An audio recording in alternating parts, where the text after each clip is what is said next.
బిందుసారుడు బింబిసార హర్యాంక వంశం. ఈయన 298 నుంచి 273 వరకు బీసీ వరకు బీసీ వరకు పరిపాలించాడు. ఎవరు? ఈ యొక్క బిందుసారుడు పరిపాలించాడు అన్నమాట. ఇప్పుడు మనం బిందుసారుడికి సంబంధించి ఎటువంటి ఇంపార్టెంట్ పాయింట్స్ ఉన్నాయి చూద్దాం, అంటే ఎగ్జామ్ పాయింట్ ఆఫ్ వ్యూలో. అయితే చంద్రగుప్త మౌర్య భద్రబాహుతో కలిసి కర్ణాటక వెళ్లే ముందే, శ్రావణ బెళగొల వెళ్లే ముందే తన కొడుకు అయినటువంటి బిందుసారుణ్ణి చక్రవర్తిగా చేశాడు అనమాట. మౌర్య సామ్రాజ్య చక్రవర్తిగా చేశాడు. అయితే బిందుసారుణ్ణి గ్రీకులు ఏమని పిలుస్తారంటే అమిత్రోచేట్స్ అంటారు.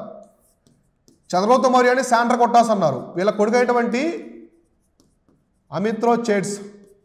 అమిత్రోచేట్స్ అంటారు అనమాట. ఎవరు పిలిచారు బిందుసారున? అమిత్రోచేట్స్ అంటే గ్రీకులు. గ్రీకులు వాళ్ళ సాహిత్యంలో ఈ యొక్క బిందుసారుని ఏమని పిలిచారంటే అమిత్రోచేట్స్ అని చెప్పేసి పిలిచారు. చంద్రగుప్త మౌర్య వీళ్ళ ఫాదరు చంద్రగుప్త మౌర్యని ఏమని పిలిచారు? చంద్రగుప్త మౌర్యని శాండ్రకొట్టాస్ అన్నారు. ఇక్కడ బిందుసారుని మాత్రం అమిత్రోచేట్స్ అని చెప్పేసి పిలిచారు. ఎవరు? గ్రీకులు. వాళ్ళ సాహిత్యంలో అలానే ఉంటాయి పేర్లు. మన నదుల పేర్లు కూడా డిఫరెంట్గా ఉంటాయి. జీలం నదిని ఏమన్నారు? హైడాస్పిస్ అన్నారు. సింధు నదిని ఇండస్ అన్నారు. ఆ ఇండస్ అని పిలవడం వల్లే మనకి ఇండియా అని పేరు వచ్చింది. అర్థమైందా? ఎందుకు ఇండియా అని పేరు వచ్చిందంటే సింధు నది ఒడ్డున ఉంది భారతదేశం అని అప్పట్లో గ్రీకులు చెప్పారు. ఆ సింధు నదిని ఇండస్ అన్నారు కాబట్టే మనకి ఇండియా అయిందనమాట. దాన్ని బ్రిటిష్ వాళ్ళు ఇంకా బాగా ఫేమస్ చేస్తారు ఇండియా అని. ఓకేనా? అయితే ఇక్కడ గ్రీకులు ఏమని పిలిచారు? అమిత్రోచేట్స్ అన్నాడు. కానీ మహాభాష్య రాసినటువంటి పతంజలి ఏమని పిలిచారంటే అమిత్రగాథ అని చెప్పేసి పిలిచాడు. అమిత్రగాథ ఏమని పిలిచాడు? అమిత్రగాథ. అమిత్రగాథ అని చెప్పేసి పిలిచాడు. ఎవరు పిలిచారంటే మహాభాష్య అనే గ్రంథం. మహాభాష్య అనే గ్రంథాన్ని ఎవరు రాశారంటే పతంజలి.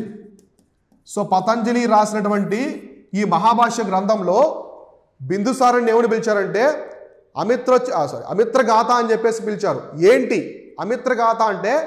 డెస్ట్రాయర్ ఆఫ్ ఎనిమీస్ అనమాట. స్లేయర్ ఆఫ్ ఎనిమీస్ అంటే శత్రువులని హరించేవాడు, శత్రువులని ధ్వంసం చేసేవాడు.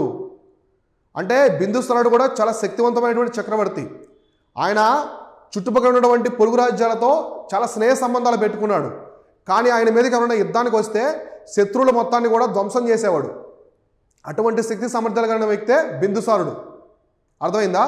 కాబట్టి మహాభాష్య అని చెప్పింది అమిత్రగాథ అని చెప్పింది, అంటే డెస్ట్రాయర్ ఆఫ్ ది ఎనిమీస్ అని. ఇక్కడ మీకు కనిపించే ఆయన బిందుసారుడు, చంద్రగుప్త మౌర్య యొక్క కొడుకు, అశోక చక్రవర్తి యొక్క తండ్రి. అశోక చక్రవర్తి యొక్క తండ్రి అనమాట. ఈయన కొడుకే అశోక చక్రవర్తి. అర్థమైందా ఇంతవరకు? ఈ విధంగా బిందుసారుడి పేరుని డిఫరెంట్గా ఉంటాయి. గ్రీకులు ఏమని పిలిచారు? అమిత్రోచేట్స్ అన్నారు. మహాభాష్యులు ఏమని చెప్పారు? అమిత్రగాథ అన్నారు. ఓకేనా? అయితే బిందుసారుడు పాటించిన మతం వచ్చేసి ఏంటంటే అజీవికా మతం అనమాట. అజీవిక అనే ఒక మతాన్ని ఈయన పాటించాడు. ఈ అజీవికా మతం యొక్క స్థాపకుడు ఎవరంటే మక్కాలి గోషల. మక్కాలి గోషల అనే ఆయన ఈ అజీవికా మతాన్ని స్థాపించాడు.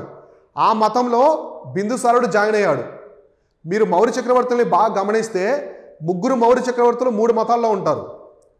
చంద్రగుప్త మౌర్య జైన మతాన్ని స్వీకరించాడు. ఇక్కడ బిందుసారుడు అజీవికా మతాన్ని స్వీకరించాడు. తన కొడుకైన అశోకుడు బౌద్ధ మతాన్ని స్వీకరించాడు.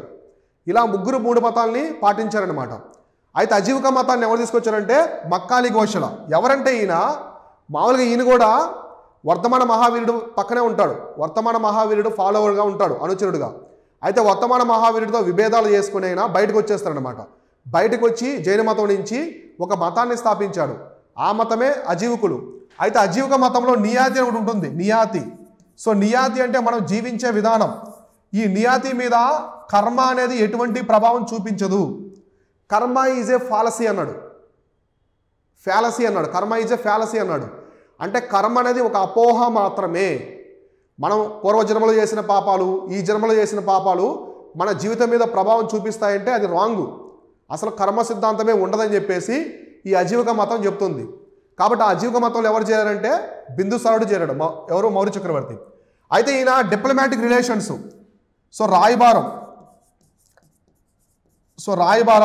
రాయబారాలతో ఎక్కువగా డిప్లొమాటిక్ అనమాట. అంటే ఈయన పొరుగు రాజ్యాలతో చాలా డిప్లొమాటిక్గా స్నేహ సంబంధం మెయింటైన్ చేశాడు. యుద్ధాలు ఇట్లాంటివి కాకుండా పొరుగు రాజ్యాలతో మంచి స్నేహ సంబంధాలతో సామ్రాజ్యాన్ని చాలా సుభిక్షంగా చూసుకున్నాడు. ఎవరు? బిందుసారుడు. అయితే ఎవరైనా ఈయన మీదకి యుద్ధానికి వస్తే మాత్రం వాళ్ళని ధ్వంసం చేసేవాడు అనమాట. అటువంటి శక్తిగల చక్రవర్తే బిందుసారుడు. నెక్స్ట్ ఈయనకి సంబంధించి కొన్ని చూసుకుంటే టిబెట్ బుద్ధిస్ట్ మోగు తారానాథ. తారానాథ అని చెప్పేసి ఒక అతను ఉంటాడు, తారానాథ్. ఈ తారానాథ్ ఎవరంటే టిబెట్ బౌద్ధ సన్యాసి అనమాట. టిబెట్ ప్రాంతానికి టిబెట్ బౌద్ధ సన్యాసి, టిబెట్ ప్రాంతానికి సంబంధించినటువంటి బౌద్ధ సన్యాసి అయిన ఈ తారానాథు బిందుసారుని ఎవరు పిలిచారంటే conqueror of the land between two seas అనమాట. అంటే 2 సముద్రాల మధ్య గల భూమిని జయించినవాడు, 2 సముద్రాల మధ్య గల భూమిని జయించినవాడు అని చెప్పేసి పిలిచాడు. ఎవరు? టిబెట్ బౌద్ధ సన్యాసి అనేటువంటి తారానాథ ఈ బిందుసారుని పిలిచాడు. ఎందుకు పిలిచాడంటే ఇప్పుడు మన ఇండియా చూడండి. సో ఇండియా గుజరాత్ దగ్గర నుంచి ఇలా ఉంటుంది. అంటే ఇక్కడ బంగాళాఖాతం ఉంది, ఇక్కడ వచ్చేసి అరేబియా సముద్రం ఉంది. ఈ ల్యాండ్ మొత్తాన్ని పరిపాలించారు కదా వీళ్ళు. కాబట్టి 2 సముద్రాల మధ్య గల పెనిన్సులర్ ఇండియా అనమాట. ద్వీపకల్ప పీఠభూమి అంటాం కదా. అట్లా 2 సముద్రాల మధ్య గల భూమిని జయించినవాడు, కాంకరర్ అంటే జయించినవాడు అని చెప్పేసి టిబెట్ బౌద్ధ సన్యాసి పిలిచాడు. ఎవరిని? ఈ యొక్క బిందుసారుణ్ణి.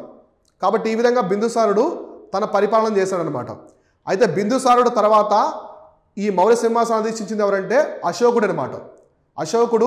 అశోక చక్రవర్తి తన కొడుకు, ఎవరు బిందుసారుడు యొక్క కొడుకు అయినటువంటి అశోక చక్రవర్తి తర్వాత మౌర్య సింహాసనాన్ని అధిష్ఠించాడు. సో దాని గురించి మనం ఇప్పుడు డిస్కస్ చేసుకుందాం.